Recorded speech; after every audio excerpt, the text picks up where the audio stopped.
വിജയങ്ങളാക്കി മാറ്റാൻ അവിടത്തേക്ക് ഒരു നിമിഷം മതി. എൻ്റെ രക്ഷകനായ ദൈവത്തിൽ ഞാൻ സന്തോഷിക്കും.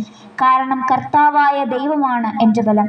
കലമാൻ്റെ പാദങ്ങൾക്ക് എന്ന പോലെ അവിടുന്ന് എൻ്റെ പാദങ്ങൾക്ക് വേഗത നൽകി. ഉന്നതങ്ങളിൽ അവിടുന്ന് എന്നെ നടത്തുന്നു. യോഹന്നാന്റെ തന്നെ സുവിശേഷത്തിൽ 14-ാം അധ്യായം 26-ാം വാക്യത്തിൽ നമുക്ക് വാഗ്ദാനം ചെയ്യുന്ന ഏറ്റവും വലിയൊരു സുഹൃത്തിനെയാണ് പരിശുദ്ധാത്മാവ്.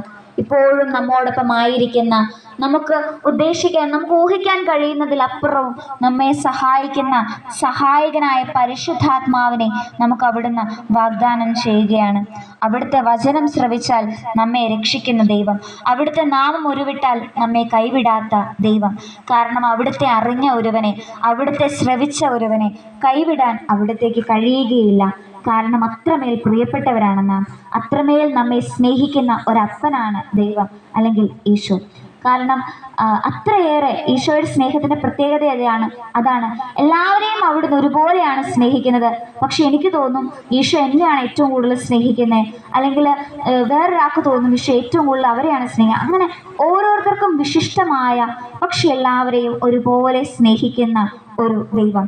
പ്രഭാഷകന്റെ പുസ്തകത്തിൽ 33-ാം അധ്യായം 16-ാം വാക്യത്തിൽ ഈശോ എങ്ങനെയാണ് ഇടപെടുന്നതെന്ന് ഒരു വലിയ അരുൾപ്പാട് ദൈവം തരികയാണ്. ഒടുവിലാണ് ഞാൻ ഉണർന്നത്. കാലാ പെറുക്കുന്നവനെ പോലെ ഞാൻ മുന്തിരിപ്പഴം ശേഖരിക്കുന്നവരുടെ പിന്നിലായി ഏറ്റവും അവസാനമാണ് ഞാൻ നിൽക്കുന്നത്. പക്ഷേ ഒരു കാര്യം എനിക്കുള്ളത് കൊണ്ട് ഞാൻ ഏറ്റവും മുൻപന്തിയിലെത്തി. അത് കർത്താവിൻ്റെ അനുഗ്രഹമാണ്. മുന്തിരിപ്പഴം ശേഖരിക്കുന്നവനെ പോലെ ചക്കു നിറച്ചു.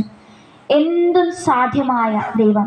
ജെറമ്യ 32-ാം അധ്യായം 27-ാം വാക്യത്തിൽ പറയുന്നു, ഞാൻ സകല മർത്യരുടെയും ദൈവമായ കർത്താവാണ്, എനിക്ക് അസാധ്യമായി എന്തെങ്കിലുമുണ്ടോ?